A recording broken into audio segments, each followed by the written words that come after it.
네, 경찰국 신설 논란이 정치권으로도 불이 번졌습니다. 여야도 극한의 대립을 이어가는 가운데 오늘부터 윤석열 정부에 대한 대정부 질문도 시작됩니다.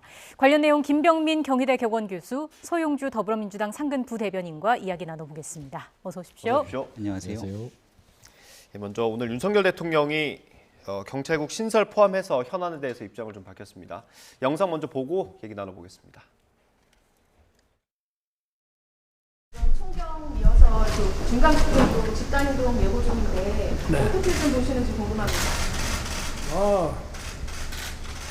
행안부하고 경찰청에서 필요한 조치들을 잘 해나갈 것으로 보고 있습니다.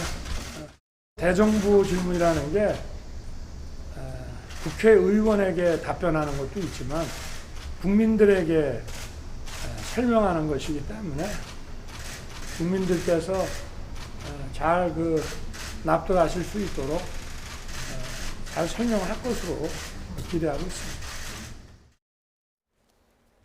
네, 먼저 부대변인님, 오늘 저희가 경찰국 신설에 대한 내용을 주로 다룰 건데 네네. 이 발언만 봤을 때 저희가 원론적이라고 해석을 해도 될까요? 원론적이요? 그냥 뒤에 숨은 것 같아요. 대통령께서 이미 죄송합니다. 예. 입에 안 붙어서. 예. 대통령실에서 이미 이 총경들 회의에 대해서 규정을 했잖아요. 부적절하다고요. 예.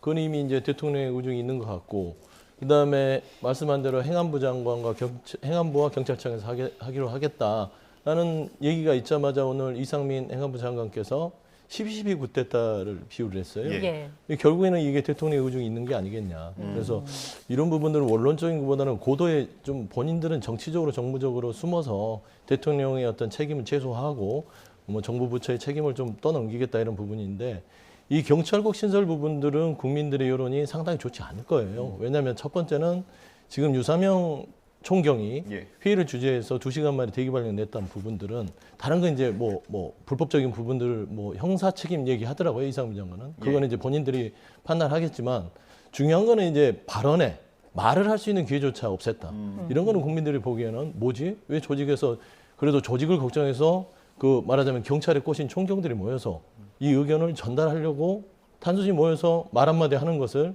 그거를 불법으로 규정이 대기 발령냈다. 이런 태도들은 국민들한테 큰 공감은 얻을 수 없을 것 같다. 좀 그런 평가를 하고 있습니다. 대통령의 발언은 뭐 원론적인 거라기보다는 뒤에 숨은 것이다. 이렇게 좀 보신 거고, 교수님께서는 어떻게 보셨습니까?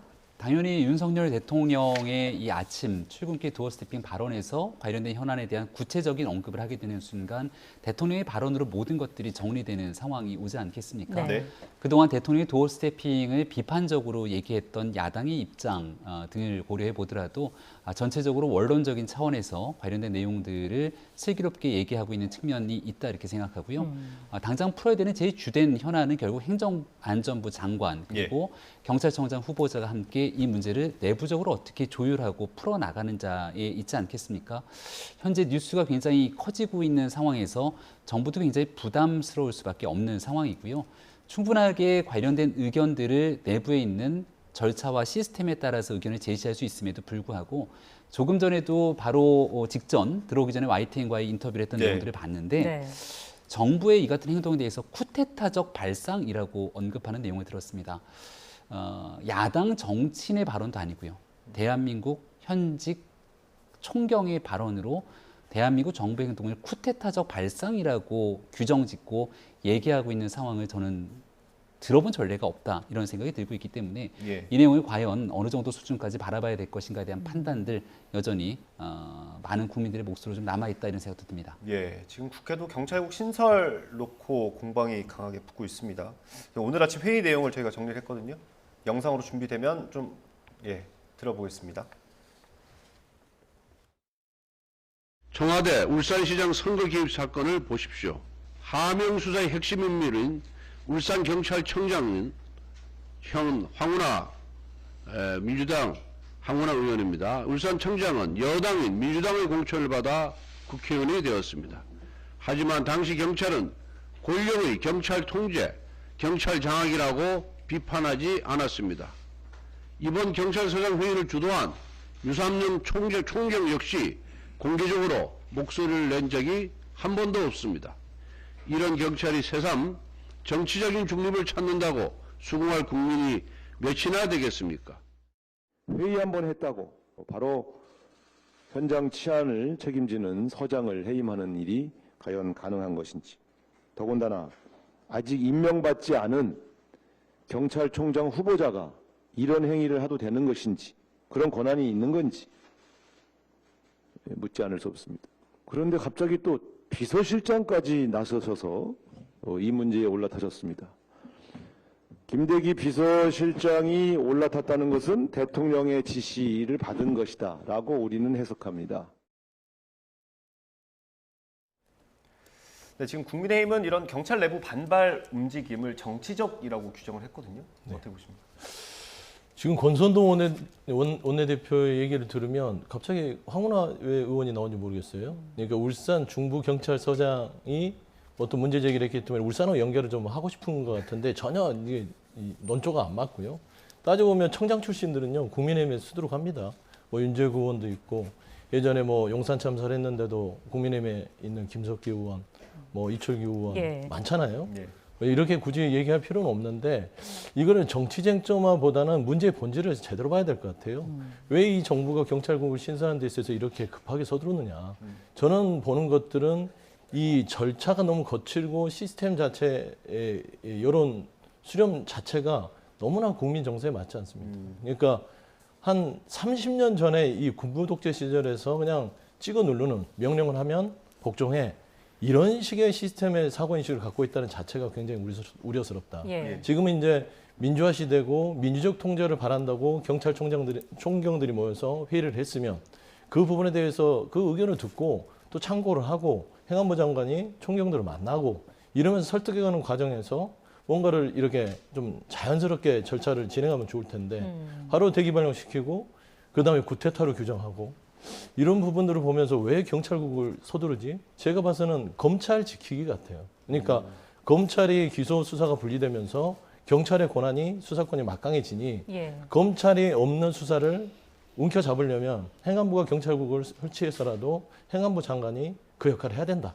그것 때문에 그 이면에는 경찰국 설치를 24만 경찰 중에 대다수가 이 조직원들이 반대하는 이 부분에 대해서 그냥 막무가내로 밀어붙이는 부분들. 과연 이게 이 현 정부에 떨어지는 급락하는 이 지지율에 있어서 한 번 더 또 더 떨어질 수 있는 계기가 될 수 있지 않을까라는 좀 염려가 좀 큽니다. 예, 문제점들을 지적을 해주셨고요. 반면에 우상호 위원장은 앞서 녹취에서도 들었습니다만 이번 징계 뒤에 윤 대통령이 있다 이렇게 봤고 앞서 저희가 류삼영 전 총경서장을 연결을 했을 때 뭐 구체적인 답변은 하지 않았습니다만 윗선에 대한 이야기를 했거든요. 이 부분은 어떻게 봐야 될까요? 뭐 이곳 YTN과의 인터뷰뿐 아니라 어제부터 상당히 많은 언론과의 인터뷰를 쭉 하고 있고 예. 오늘 아침부터 나왔던 인터뷰 내용들을 들어보니까 윗선에 관한 언급에서 해당 정보를 언급하기도 했습니다. 사실상 정보를 독점적으로 장악하고 있는 경찰 집단에서 정보에 대한 내용을 운운하고 그 내용으로 행안부 장관이 윗선이 있을 것으로 보인다는 듯한 발언들이 얼마나 심각한 위기감을 불러일으키게 되는가 이런 고민을 하지 않을 수가 없겠죠. 그러니까 지금 우상호 비상대책위원장이야 야당의 정치인이고 야당을 대표하는 국회의원이기 때문에 관련된 집권당과 또 정부에 대한 여러 가지 상상력에 빗댄 비판들이 가능할지 모르겠습니다만은 대한민국 공무원 소속으로 있게 되는 해당 총경과 경찰들의 이 같은 정치적 도른 없는 발언들을 어떻게 바라봐야 될지에 대해서 다시 한번 언급하지 않을 수가 없는 것이고요. 예. 과거에 이제 민주당이 집권당이던 시절 견제받지 않는 절대 권력은 절대로 부패한다 이런 얘기를 하면서 검경 수사권 조정에 나선 것 아니겠습니까? 네. 경찰의 권력이 굉장히 좀 비대해지기 시작했다는 데에 대해서는 아마 이견이 없을 거라 생각하고 커진 경찰의 권한들을 어떻게든 견제해야 된다는 목소리에도 귀를 기울일 거라고 생각합니다. 그 부분에 따른 내용들이 일부 이뤄지고 있고요. 과거에는 음성적으로 청와대에 있는 민정수석실 내에서 일부 행정관들로 인한 경찰 내부의 인사 문제들을 쥐락펴락하는 일들이 왕왕 존재하지 않았습니까? 예. 실질적으로 일어났던 일들에 대해서 민정수석실을 폐지했기 때문에 그 내용을 행정안전부 내에 있는 경찰국 신설로 인해서 투명화, 공론화되고 있는 과정들을 거치겠다는 건데 이 내용을 해산명령 등에도 불구하고 집단 항명하듯이 내용들을 끌고 가게 되는 일이 얼만큼 온당한가에 대한 말씀을 다시 한번 드리고 싶고요. 예. 얼마든지 이 민주적인 절차와 방법을 통해서 의견을 피력할 수 있겠습니다마는 유삼영 총경이 언급하고 있는 이 같은 발언 속에서는 정치적인 의미로 해석될 수 있는 여지가 너무나 상당히 많기 때문에 예. 지금 이런 집단 행동에 대한 국민적 공감대가 과연 형성될 수 있는지 다시 한번 묻지 않을 수가 없습니다. 예. 경찰 내부 반발에 대응을 해서 이상민 장관이 오늘 아침에 입장을 발표했습니다. 저희 영상이 준비되어 있는데 어떤 얘기했는지 들어보겠습니다. 네. 이상민 장관이 오늘 아침에 군사 쿠데타를 비유하면서 비판을 강하게 했습니다. 예, 영상 준비됐습니다. 들어보겠습니다. 이번 사태는 일반 공무원들의 집단 행동과는 차원이 다릅니다. 왜냐하면 여러분도 잘 알고 계시다시피 경찰은 물리력과 강제력, 심지어 무기도 소지할 수 있습니다. 이러한 역할과 책임을 맡은 분들이 임의적으로, 자의적으로 한 군데 모여서 회의를 진행할 경우에는 대단히 위험합니다. 우리 역사에서 배우지 않았습니까? 하나회가 12.12 쿠데타를 일으킨 것이 바로 이러한 시작에서 비롯된 것입니다.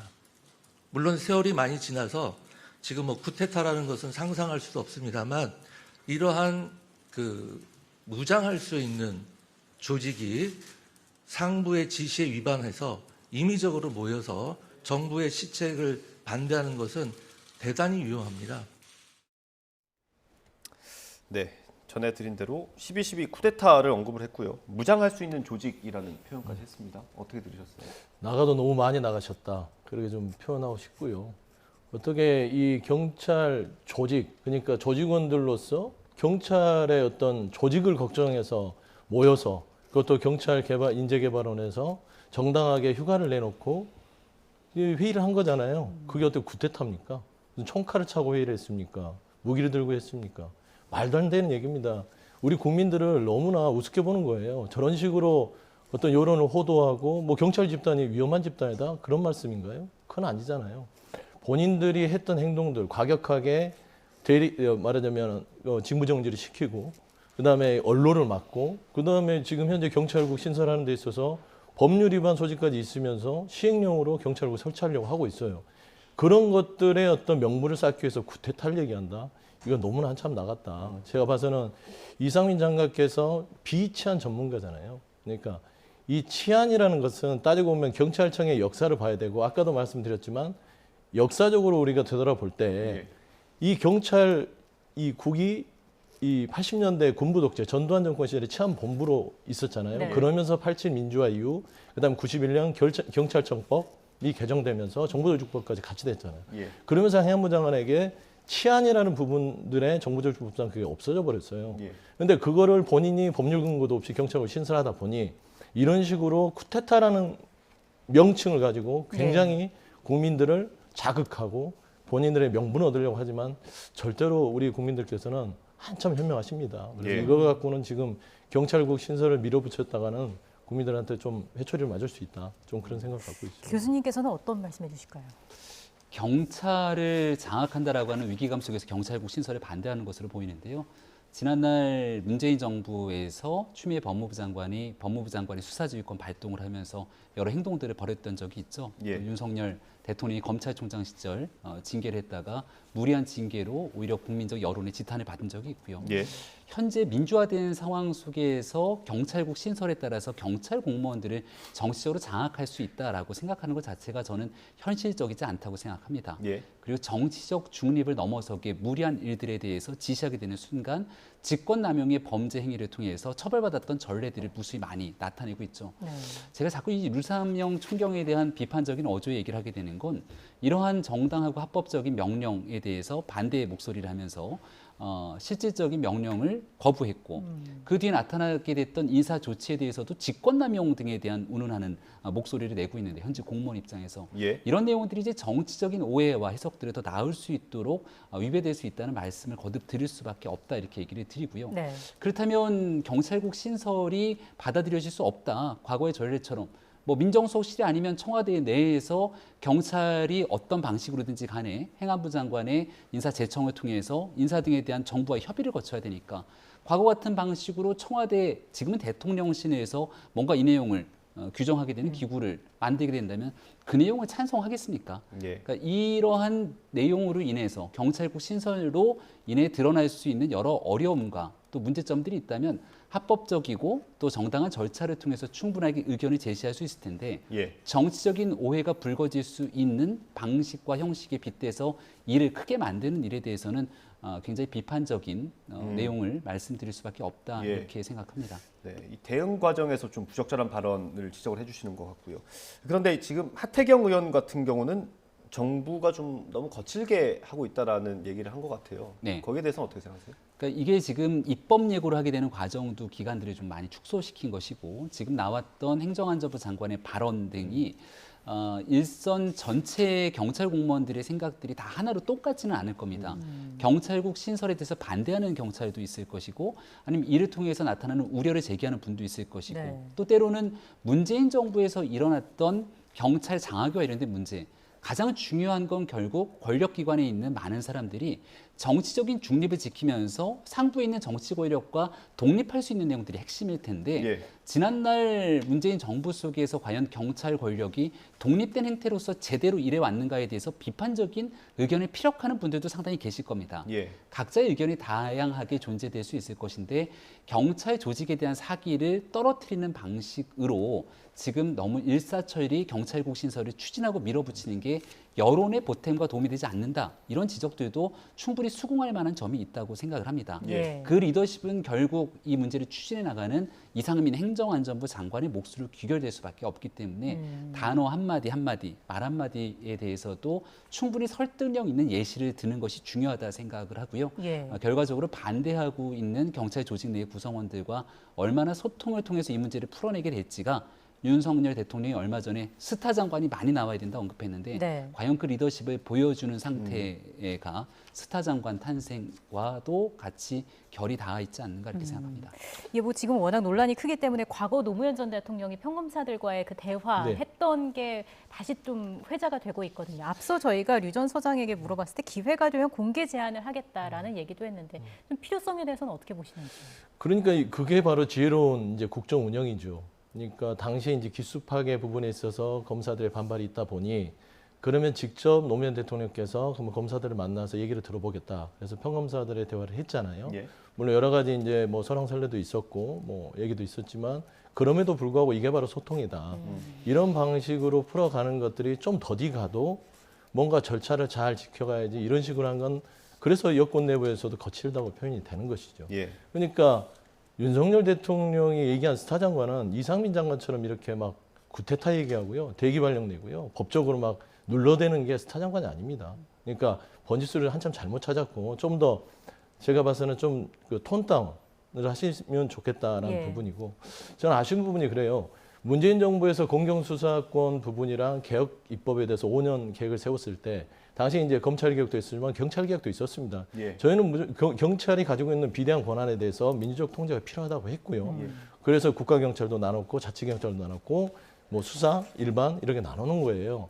거기에다가 이제 국가경찰위원회를 통해서 조금 더 민주적 통제를 하자라는 것들이 지금 숙제로 남아 있습니다. 예. 그거를 이어서 어느 정도 경찰은 민주적 통제를 하면 되는 것이고 경찰국을 저렇게 법률의 위반 소지까지 있으면서 밀어붙이는 태도들이 과연 이게 온당한가라는 부분들은 아마 이제 원이 구성돼서 국회가 열리기 때문에 오늘 뭐 대정부 질문도 있고요. 예. 그다음에 이제 상임위도 열릴 것이니까 거기에서 상세하게 따져 물을 것이지만 지금 현재 스코어에 있어서는 이상민 장관의 처신은 이 현 정부에도 도움이 안 되고 네. 특히나 경찰 조직을 이끌어 나가야 될 경찰청장 후보자인 윤익은 경찰청장 후보자에게도 그 조직의 리더십을 잃게 만드는 거 아니겠습니까? 예. 그러면은 따지고 보면 경찰청장의 허수아비입니까?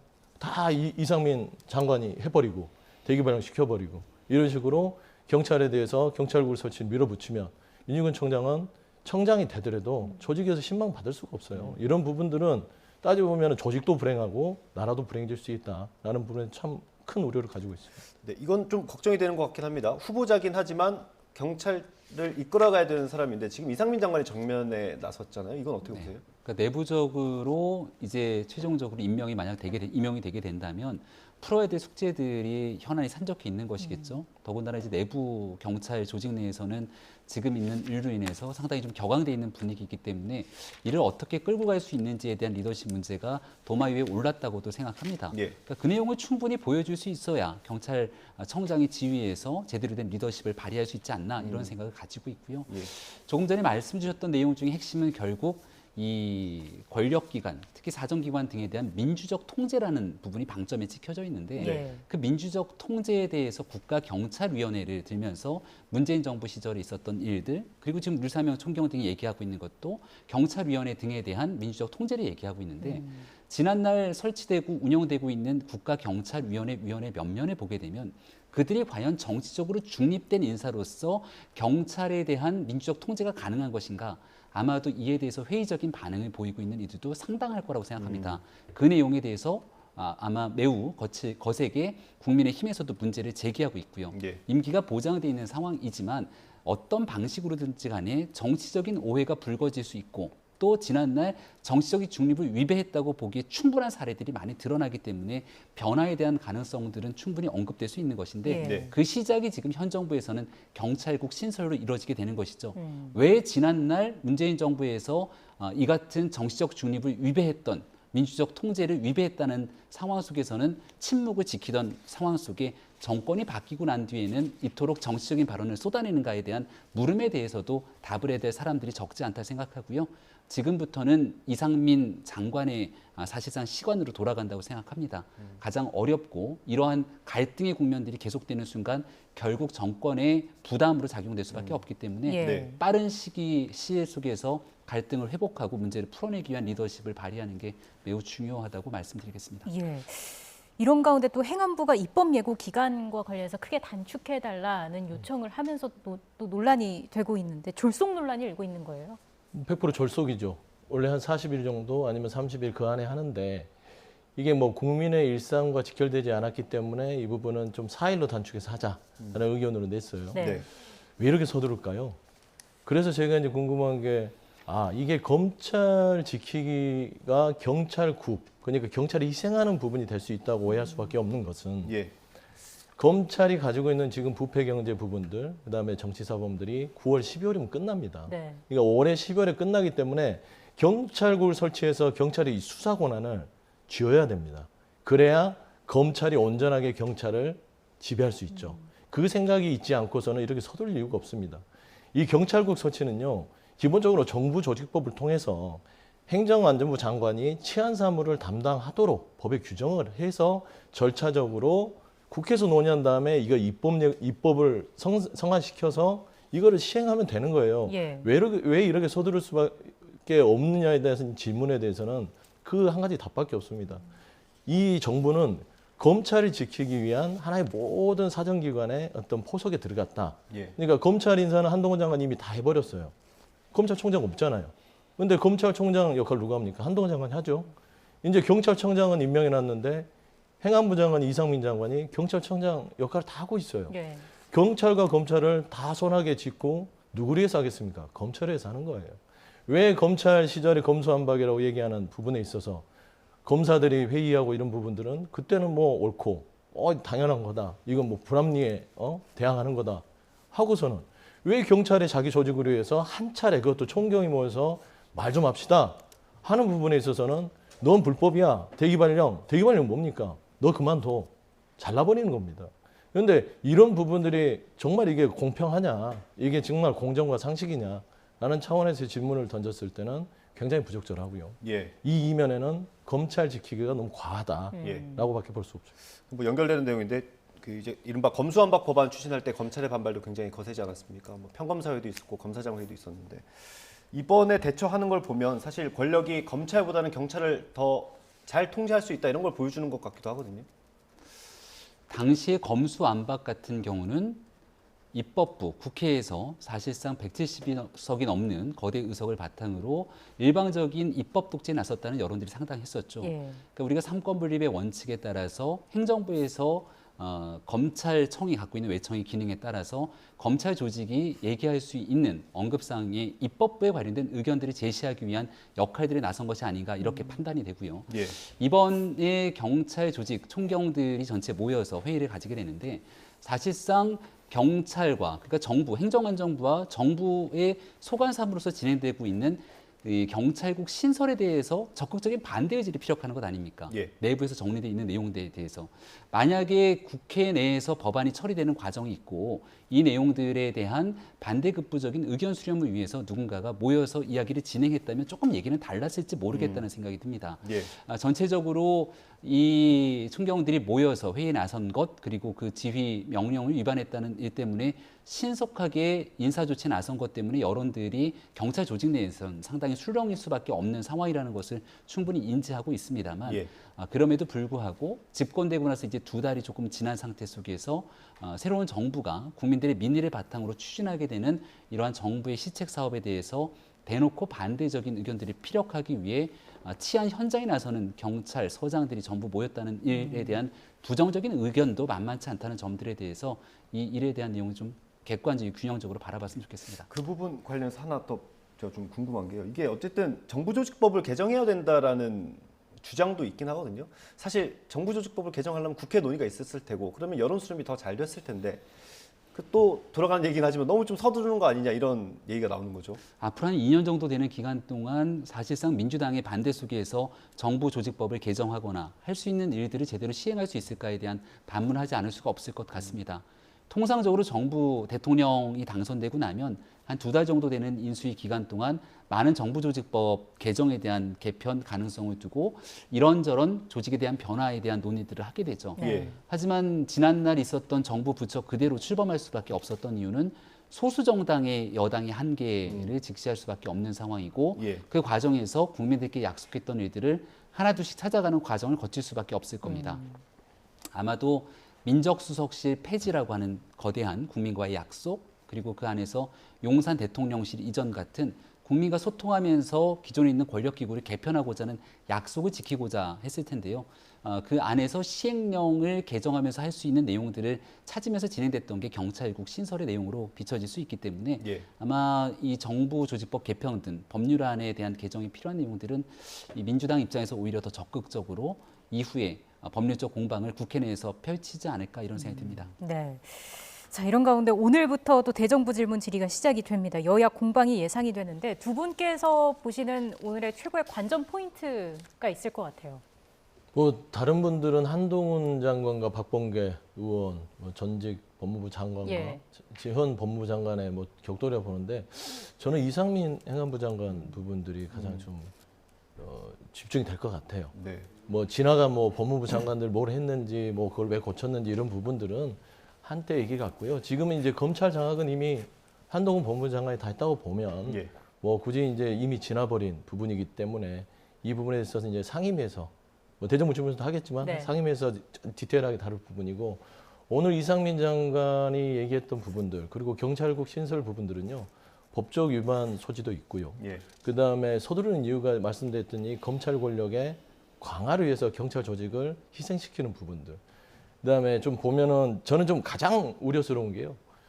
이게 정부, 그다음에 대통령이 아무리 행정부 수반이라 하더라도 이 어떤 조직, 외청으로 이미 독립된 정치적 중립성을 갖기 위한 역사성을 30년 동안 갖고 있는 이 경찰 자체를 본인들, 정부와 대통령이 직접적으로 관리하는 게 과연 이게 문민 통치일까요? 그건 아니잖아요. 이거는 말하자면 관이 들어가서 통치를 하는 거죠. 문민 통치라는 거는 내부적인 사람들이 구성원들이 집단 지성을 발휘해서 이런 식으로 좀 통제를 받고 견제를 받고 하는 것이에요. 따지고 보면 현 정부는 답답할 겁니다.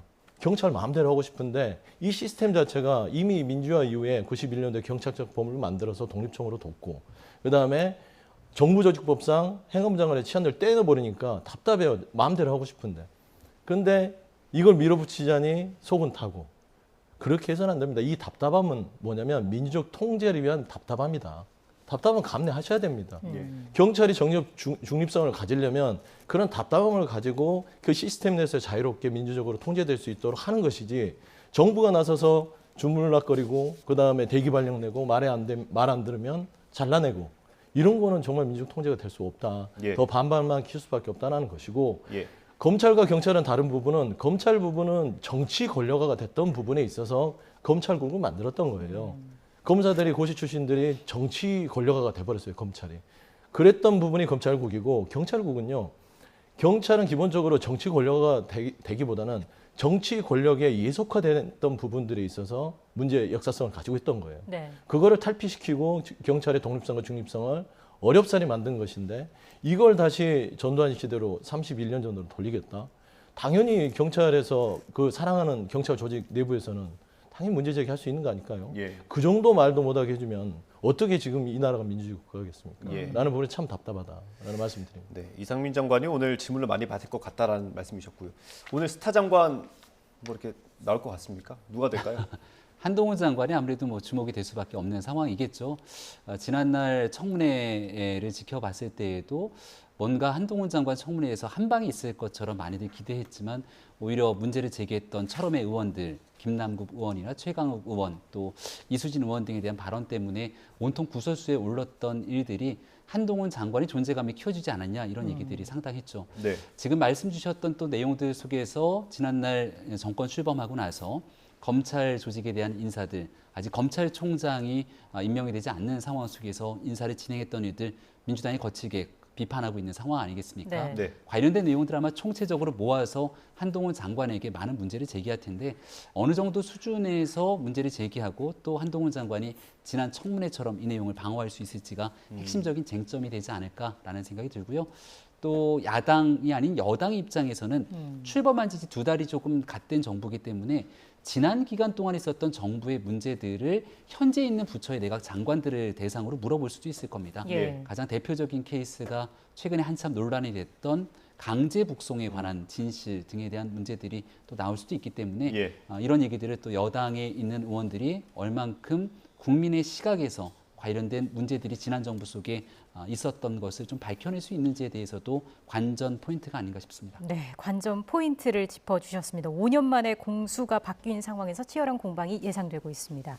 이번에 민주당 전당대회 이야기로 넘어가 보겠습니다. 지난 주말 이재명 의원이 봉하마을을 찾았는데 박지원 전 위원장이 이재명 의원이 그 개항을 공천을 직접 요청했다 이런 이야기를 해서 지금 여러 가지 이야기가 나오고 있습니다. 이거 어떻게 봐야 될까요? 그러게 말이에요.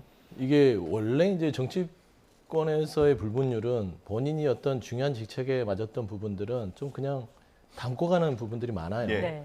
근데 이제 박지원 전 위원장한테 아쉬운 부분들은 이렇게 비칠 수 있어요. 그게 사실이든 아니든 간에 따지고 보면은 본인이 공천을 출마를 신청을 했는데 그 부분을 당해서 매몰차게 좀 내쳤다.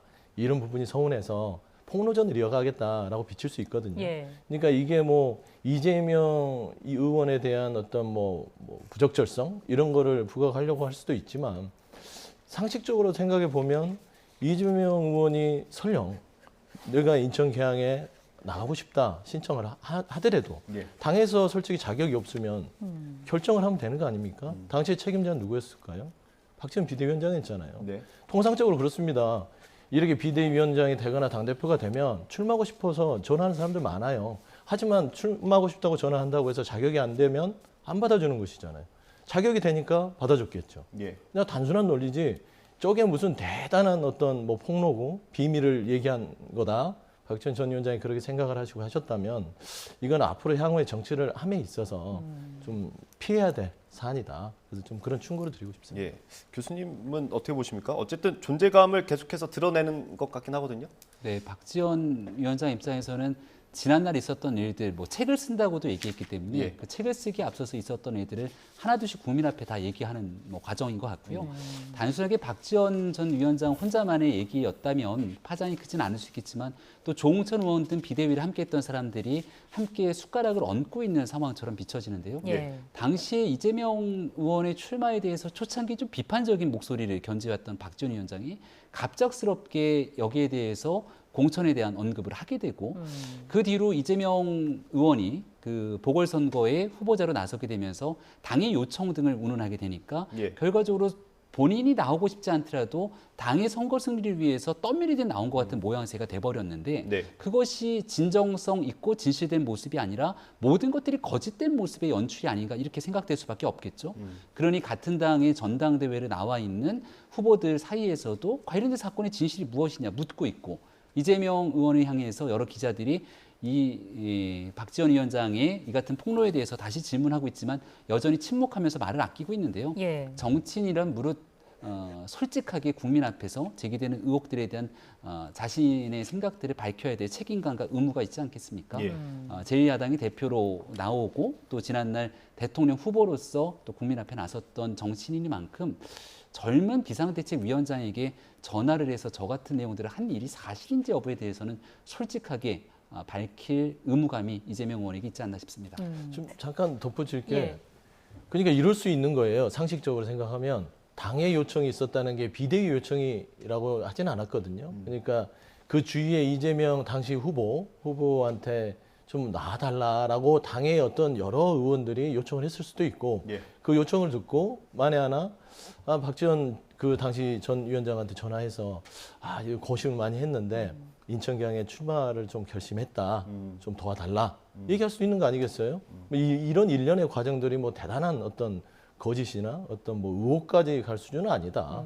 통상적인 어떤 정치권에서의 어떤 흐름, 공천을 미룬 것도 아니고 그 다음에 뭐 이재명 후보 이미 당시에 대선 후보 떨어지고 나서 따져보면 뭐 강제력이 없잖아요. 예. 한다고 해서 뭐 무조건 시켜줘야 됩니까? 그거는 충분히 뭐 어떤 판단을 했을 것이다. 그리고 그 판단의 책임은 당시에 비대위원을 했던 비대위원장과 그들에게도 있다라고 봤을 때는 좀 이걸 너무 논란을 확산시킬 필요는 없다고 생각합니다. 예. 또 사법 리스크도 좀 쟁점이 되는 모습이고요. 당장 이번 주에 있을 컷오프 전까지 또 어떤 움직임들이 이어질지 지켜봐야겠습니다. 지금까지 김병민 경희대 객원 교수 그리고 서용주 더불어민주당 상근 부대변인과 이야기 나눠봤습니다. 고맙습니다. 고맙습니다. 고맙습니다.